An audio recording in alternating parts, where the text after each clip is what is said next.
The small village of Salem sat quiet under a thick gray mist that rolled in from the nearby woods. It was 1692, and the townsfolk lived under the suffocating weight of fear, superstition, and the unwavering gaze of the Puritan Church. Life was simple yet rigid, with every action scrutinized, every word measured. But lately, an unnatural unease had crept into the town, a shadow darker than the evening fog. It began with whispers. Children spoke of strange figures at the edge of the forest, dark, slinking shapes with eyes that glimmered like embers. Livestock went missing, crops withered overnight, and women who were known to speak too boldly or care too deeply for herbs and remedies became objects of suspicion. Among them was Abigail Hawthorne, a young woman of 19, whose mother had taught her the old ways, healing, charms, and protective spells. Abigail had always been cautious, hiding the remnants of her mother's craft from the town. Yet she could feel the village turning against her with each passing day. Her hands trembled, not from fear, but from the anticipation of being accused. On a chilly evening, the church bells rang with an urgency that made even the boldest townsfolk pause. A gathering had been called. The Reverend Paris, stern and unyielding, addressed the villagers from the pulpit. "Witches walk among us," he said, his voice slicing through the tense air. "The devil lurks in our homes, corrupting our children, poisoning our souls. We must root out the darkness before it consumes Salem." Abigail's heart pounded. The words were familiar. Fear had always been a tool to control, but tonight they cut deeper. As she left the church, whispers followed her down the narrow streets. "She's one of them. I saw her near Mercy Lewis's barn when the cows died. Her mother's magic runs in her veins." By midnight, the fear in Salem had reached a fever pitch. The first arrests were made. Neighbors dragged neighbors from their homes, accusing wives, sisters, and daughters of witchcraft. Abigail watched from a distance, hidden in the shadows, as the constables took an old woman named Rebecca Nurse from her cottage. Rebecca's cries echoed through the village, a haunting sound that would linger in Abigail's memory forever. That night, alone in her small room, Abigail traced her fingers over her mother's old book of charms. The pages seemed to shimmer under the candlelight, almost alive, as if aware of the danger outside. A chill filled the room, and Abigail knew that the whispers were no longer just rumors. They were a warning. The darkness had begun to consume Salem, and soon it would come for her. Dawn broke over Salem with a sky streaked in blood red and gray, as if the heavens themselves mourned what was to come. Abigail awoke to a pounding at her door. Her stomach churned with a premonition she could not name. She had spent the night sleepless, listening to the wind howl through the narrow streets, carrying the faint cries of women dragged from their homes. The pounding grew louder. Trembling, she opened the door to find a group of villagers, faces twisted with fear and anger, eyes wide with suspicion. At their center was Mary Walcott, a girl no older than Abigail, pointing an accusing finger. "It's her! Abigail Hawthorne! She cursed my sister!" Mary's voice quivered, but there was a certainty in her tone that sent shivers down Abigail's spine. The villagers muttered among themselves, and Abigail's protests fell on deaf ears. "I have done nothing! I swear it!" Her voice cracked, echoing against the timber walls of her small home. But the fear in the eyes of those around her was more potent than her pleas. The whispers of witchcraft had grown louder, and now they were demands for justice, swift, merciless, and absolute. Before she could react, she was seized by the constables. Her neighbors, people she had shared bread and fire with, looked on with grim satisfaction, as if her capture cleansed them of some unseen impurity. Abigail was dragged to the meeting house, her mind spinning. She tried to recall every charm, every herbal remedy her mother had taught her, wondering if even the purest acts of healing could now be twisted into proof of her guilt. Inside the meeting house, the atmosphere was suffocating. Candles flickered, casting dancing shadows across the faces of the townsfolk. The Reverend Paris stood at the pulpit, his eyes gleaming with righteous fury. He spoke of the devil's work in Salem, his voice rising like thunder, accusing, condemning. Abigail felt the weight of countless eyes upon her, some filled with fear, others with a cold, satisfied vengeance. Mary Walcott stepped forward, recounting every detail of the curses and visions she claimed to have experienced. Abigail tried to interrupt, tried to tell the truth, that she had never touched the girl, never whispered a single spell, but the elders silenced her. "The devil deceives the accused," one man shouted. "Their words are lies meant to trap us." By midday, Abigail was imprisoned in a cold, dark cell beneath the meeting house. The walls reeked of damp and decay, and the small slit of a window offered only a glimpse of the fog-choked streets above. She pressed her hands to her mother's book, hidden beneath her cloak. Its pages were her only comfort, though she knew that even magic, once meant for healing, was now considered a weapon of the devil. As night fell, Abigail could hear the cries of others in the same cell, women, young and old, accused and trembling, their fear palpable. And in the distance, the church bells tolled, each strike a grim reminder. In Salem, accusation was conviction, and conviction was death. Abigail realized with a chill that survival would require more than innocence. It would demand cunning, courage, and perhaps a brush with the very darkness she had spent her life fearing. The morning of the trial arrived with a heavy fog that clung to the streets like a suffocating shroud. Abigail was led from her cold cell to the town's meeting house, now transformed into a court of terror. Inside, the air was thick with murmurs, candle smoke, and the metallic scent of fear. Her hands were bound, but her spirit refused to yield. She knew she faced more than accusation. She faced the relentless machinery of hysteria.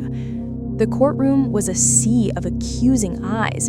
Families, neighbors, and so-called friends watched as Abigail was brought before the magistrates. Reverend Paris sat among them, a figure of judgment and power, his gaze sharp as a knife. At his side, the young accusers, Mary Walcott and several other girls, trembled yet radiated an eerie authority, their fingers pointing with deadly certainty. The trial began with testimony. Mary Walcott spoke first, describing visions and torments she claimed Abigail had inflicted. "She appeared to me at night, whispering evil, her eyes aflame," Mary insisted. The crowd gasped, clutching their hats and shaking their heads in horror. Abigail's protests were drowned out by the clamoring voices of the townspeople. Every word she spoke was twisted, every denial a proof of her guilt. The magistrates questioned her sharply. "Do you deny the devil's presence in your home?" one demanded. "Do you deny consorting with witches?" Abigail's voice was steady, though her heart pounded. "I am innocent. I have only learned herbs from my mother. I have never consorted with the devil." But even as she spoke, she could see the doubt in the magistrates' eyes. To them, any knowledge beyond their strict scripture was suspect. Then came the evidence that condemned countless souls in Salem. Girls fell into fits, writhing and screaming, claiming Abigail's spirit attacked them unseen. A simple cough, a convulsion, a fainting spell, these were taken as proof of her malice. Abigail tried to reach the truth, tried to explain natural illness and coincidence, but the courtroom was deaf to reason. The people's fear had grown into a frenzy, a force more powerful than justice, more terrifying than death. As the trial dragged on, Abigail noticed faces in the crowd, friends and neighbors she had known her entire life, turning away, avoiding her gaze. Even those who might have spoken for her remained silent, unwilling to challenge the wave of hysteria. When the magistrates asked for her confession, she remained steadfast. "I will not confess to a sin I did not commit. The devil did not guide me. I am not a witch." The courtroom erupted. Whispers of doom filled the room. The verdict, when it came, was inevitable: guilty. Abigail felt the cold, crushing weight of fate descend upon her. Chains bound her hands and feet as she was dragged back to the jail, the faces of the crowd haunting her with silent condemnation. Outside, the fog thickened, curling through the streets like the unseen presence of the devil himself. Abigail knew that this was only the beginning, that Salem's darkness had only just begun to claim her, and that the nightmare awaiting her would be far worse than any whispered accusation. The nights in Salem had grown longer, darker, and heavier with dread. Abigail lay in her cell, the damp stone walls pressing in, and the faint sound of rats scuttling through the corners only deepened her unease. Sleep was impossible. The faces of those she had loved and trusted haunted her. Neighbors who had whispered her name with contempt, friends who had turned away, and the young girls whose screams had condemned her. Every shadow seemed alive, stretching toward her, whispering promises of despair. Outside, Salem had transformed into a town gripped by terror. The executions continued relentlessly. Each morning, the gallows were crowded with the accused, men and women alike trembling at the noose, their cries mingling with the murmurs of the fearful villagers. Abigail could hear their last prayers carried faintly through the wind, a chilling reminder that innocence meant nothing when hysteria ruled. That night, she heard footsteps approaching her cell. Soft, deliberate, almost ethereal, a figure appeared in the dim candlelight, cloaked and silent. Abigail froze, unsure if this was a ghost, a vision, or a living person sent to torment her. "Abigail," the figure whispered. The voice was familiar, warm yet tinged with sorrow. "Do not lose hope." It was Mercy Lewis, one of the young girls who had accused her. But Mercy's eyes were haunted, filled with guilt and fear, unlike the certainty she had worn in court. I was forced. They threatened me, said the devil would take me if I did not speak. Please, I did not want this." Abigail's heart ached at the confession. The young girl's fear mirrored her own, a fear that had become a weapon, turning neighbor against neighbor. They spoke in whispers, the shadows of the cell swallowing their words. Mercy warned Abigail of the plans to bring her to the gallows in the coming days. "They say the devil will reveal himself in your final hour," she said, her voice trembling. "They are already preparing the village, the ropes, the scaffold. It will be a spectacle." Abigail's mind raced. She realized that to survive, she would need to outwit not only the villagers, but also the insidious fear that had poisoned every heart. As Mercy slipped away into the darkness, Abigail felt a chill seep into her bones. The walls of Salem seemed to pulse with a malignant energy, and she understood that the hysteria was more than collective fear. It was alive, feeding on suspicion, envy, and whispered secrets. Every glance, every pointed finger was a spark that kept the darkness burning. Alone once more, Abigail traced her fingers over her mother's old charms, hidden beneath her cloak. She whispered the protective words her mother had taught her, words meant to shield against evil. Whether they were magic or hope, she could not say, but she felt a spark ignite within her, a defiance that refused to be extinguished. The fog outside pressed against the windows, thick and suffocating, carrying with it the cries of the accused and the footsteps of those who would soon be dragged to their deaths.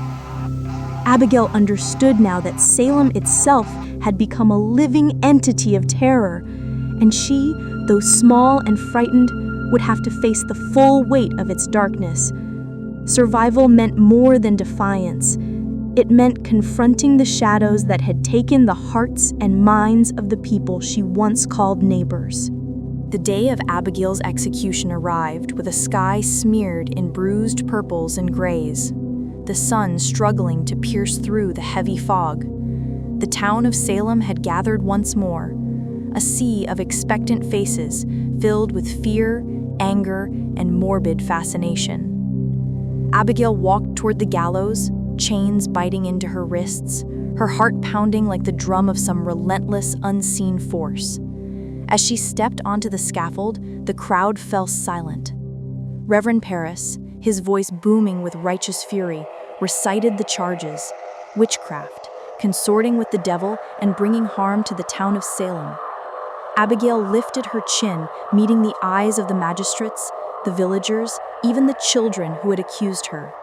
Some looked away, unable to bear her gaze, while others whispered prayers, certain of her guilt. Her mind raced back to the cell, to Mercy's confession, to the hidden charms from her mother, and to the countless innocent souls who had already been claimed by Salem's hysteria. She realized the truth, that the devil the villagers feared was not some distant entity. It was the fear itself, the envy, the cruelty, and the whispers that had poisoned their hearts. The noose was fastened around her neck, rough and unyielding. She took a deep breath, the cold air filling her lungs, the fog curling around her like ghostly fingers. For a fleeting moment, she felt utterly alone, the world reduced to the sharp edge of mortality and the pressing weight of injustice. Then she whispered a prayer, both to God and to the old ways her mother had taught her. Words of protection, words of defiance, words meant to carry her spirit beyond the reach of Salem's madness. Suddenly, a commotion arose in the crowd. Mercy Walcott, the girl whose false accusations had condemned Abigail, burst forward, tears streaming down her face. "Stop! She is innocent!" Mercy's cries pierced the oppressive silence, sending ripples of confusion through the villagers. Some voices joined her, murmurs of doubt rising, questions of justice and conscience gnawing at the edges of fear. But the magistrates, blinded by their zeal, refused to relent. The trap of hysteria was too deep, too entrenched. Abigail felt the rough wooden plank beneath her feet as it was pulled away. Time seemed to slow, the wind whipping through the scaffold, the fog swallowing the town in an otherworldly haze. Yet in that instant, Abigail felt a strange clarity. The fear that had gripped Salem, the darkness that had led friends to betray one another, the whispers that had become a force of death, it could not touch the truth of her soul. As her body fell, a scream rose from her lips, but it was not one of terror. It was a cry of defiance, of survival, of witness. She became part of the very shadows that had haunted the town, a spirit neither defeated nor destroyed, a living memory of the injustice that had consumed Salem. Long after the fog lifted and the gallows stood empty, the tale of Abigail Hawthorne lived on. The town whispered her name, some with shame, others with awe, as though the echoes of her courage lingered in every creaking door, every rustling leaf, every shadow that fell across Salem's streets. The witch trials had ended, but the horror, the fear, the whispers, the darkness remained. And Abigail, in life and in legend, became a symbol of the peril of hysteria and the unyielding strength of an innocent heart in the face of unrelenting evil.